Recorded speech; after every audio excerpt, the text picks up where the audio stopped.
The next, eighth, do not engage in any trade or business. As a government servant, you cannot have a shop in your name. You cannot engage in any other business. It is strictly forbidden. Most of us probably know about this, and therefore, even if we have a side business, what do?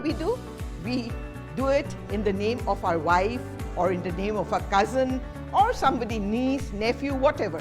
We do not do it in our own name because your conduct rules clearly prohibit you from engaging in any trade or business except honorary work.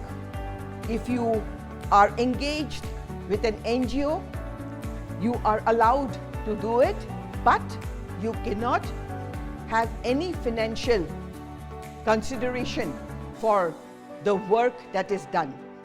Like in staff college, when we come to take classes, we are given an honorarium, which is actually approved by the government, the finance department of the government of Assam.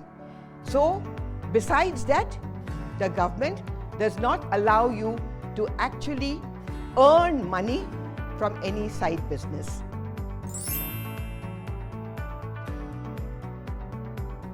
Next, the ninth do not is prosecute studies without the permission of the government. Many people might say, why? I am taking up a course which is after office hours, after 5 o'clock. Then why cannot I prosecute study without taking the permission of the government? Well, the conduct rule is very clear on this. If you want to prosecute any studies, you will have to apply to the government. The government will look into your application. It will see what course you are doing, whether that course has any alignment with the job that you are performing, and then will allow you to, say, prosecute that studies. Otherwise, if the government refuses, then you have to say bye-bye to your plans of whatever course to pursue. The next is, as a government servant, you cannot take part in politics or elections. Rules are very clear. In fact, if you look at the Constitution also has this separation of powers, and therefore, as a government servant, you're a bureaucrat, and you cannot therefore take part in politics.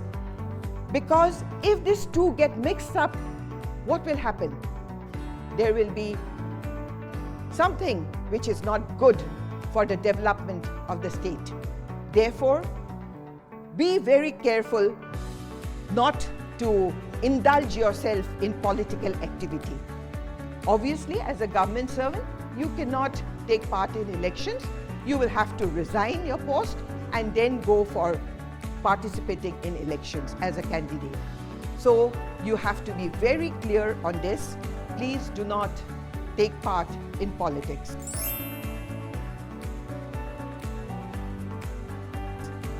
Not to use your powers in excess.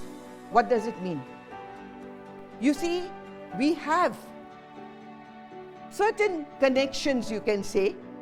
We know so many people, and then somebody, you have your son or your daughter, who's actually qualified and is looking for a job.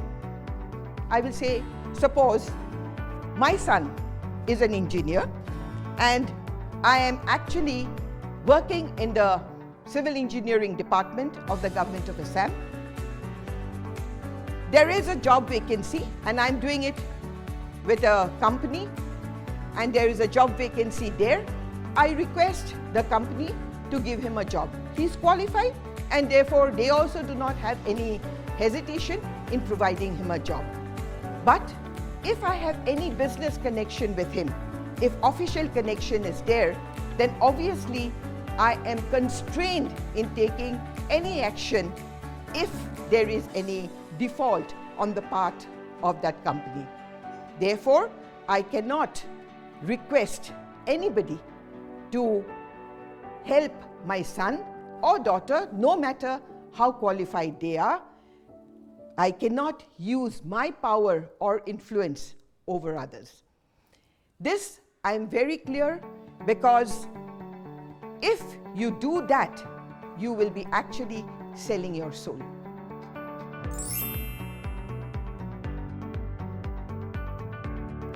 The next do not of the conduct rule is very simple. As a government servant, you cannot participate in any demonstrations or strikes. I'm sure you must be thinking, what about all the strikes, the pen downs that we used to have? Well, it was certainly against the conduct rules, and therefore government may deduct your salary on the basis of no work, no pay on that day. If it does not, it's your good luck. But the only thing that the conduct rules allows you is you can show your protest by wearing a black badge. Otherwise, you cannot have a pen down, or you cannot refrain from attending your office. This we have to be very clear, because later, if the government deducts your salary because of the strike, then the government is within its limits to do so. The next conduct rule, number 13, is you cannot contract another marriage while your husband or wife is living. You might be saying, oh, that is always there, otherwise also. What many of us don't know is that even if your personal law allows you to contract another marriage, you cannot, if you are a government servant, do so. You have to write to the government, you have to seek the government's permission, you have to explain the causes why you're taking your second wife, and only when the government, your employer, allows you, you can conduct your second marriage. This is the part that many of us is not familiar. We think that our personal law permits us to take a second wife, and therefore we can take a second wife. No, not if you are a government servant. Not communicate, the next conduct rules. Not communicate any official information. This is very, very serious. You as a government servant must always remember, we are guided by the Official Secrecy Act. We cannot divulge what is happening in our office to outsiders. Now, with the RTI Act, there is the PIO and the SPIO. They are the people who will be communicating to the public whatever information has to be given. Whatever information has to be given, you will actually supply that information to the PIO of your office, and the PIO will actually pass it on to the SPIO, and they will communicate to whoever wants the information as per the RTI Act. We have to be very, very clear on this.